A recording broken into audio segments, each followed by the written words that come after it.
morning. We finally got on the bus at 4:30 in Munich, and slow to lift my arms. And here we are on the countryside of Germania.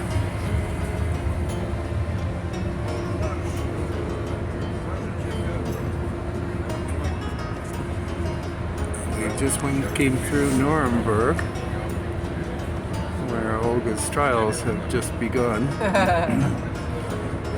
She says and we're on our way to Frankfurt, where she said she made her first escape from Europe to Kenya. That must have been in the 70s. Yeah, and then when I came back, I didn't come back, I left again.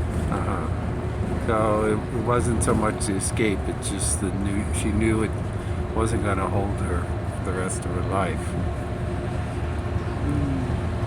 So she relives that a little bit every time we come. I've said for many years that I like Europe more than she does. Yes. There's no argument. No argument. Anyway, so we arrived in Munich. In pretty good condition. I think around 10 p.m. It's a little late, but that was okay. We had a layover. And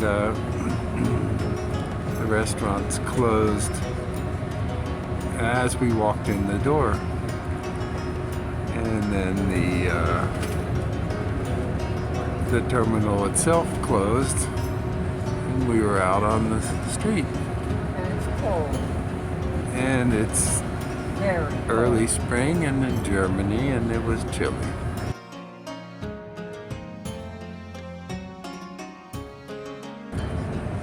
Okay, so then we went to the board looking for our bus, and it's not listed. Then the text message came in. Your Flixbus to Maastricht is delayed.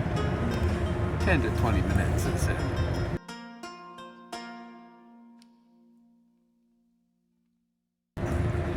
Well, 10 to 20 minutes was 1 to 2 hours.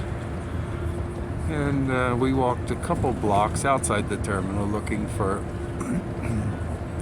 a coffee shop or something. There was nothing.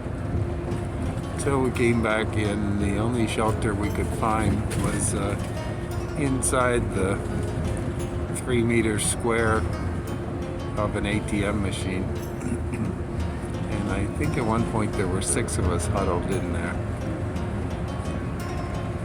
And I would go out every hour or so to see if our bus had come up on the board.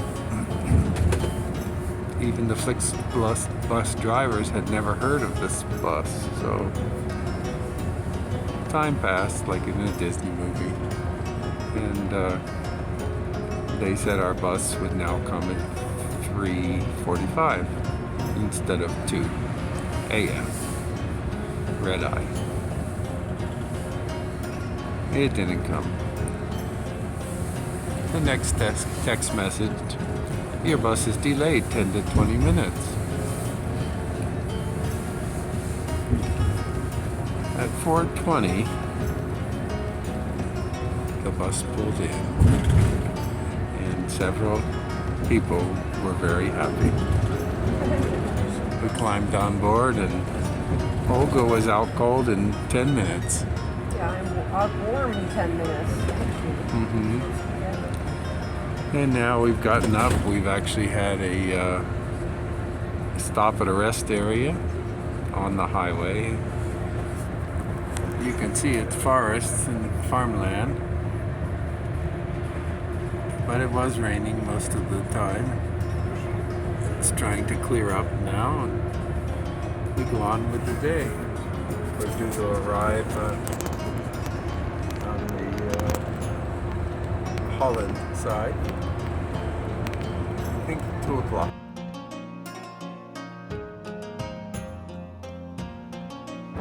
Okay, we're having strategy meeting.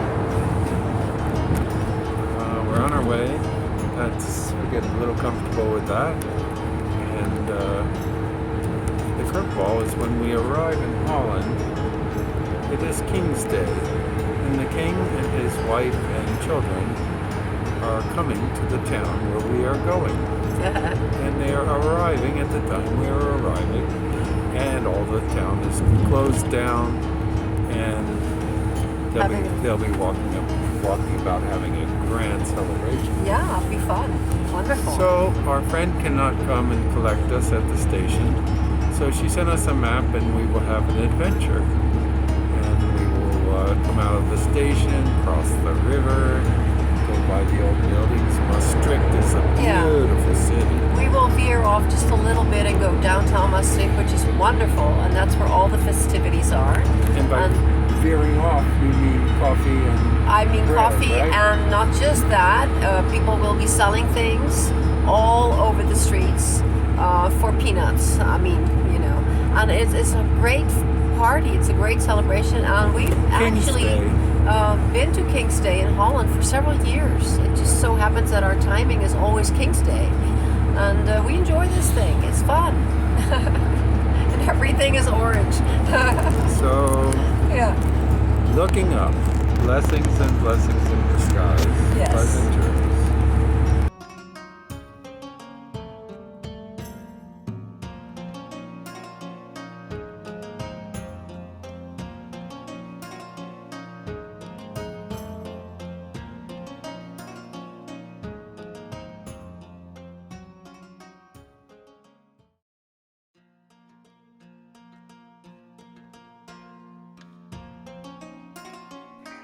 If you like, please subscribe.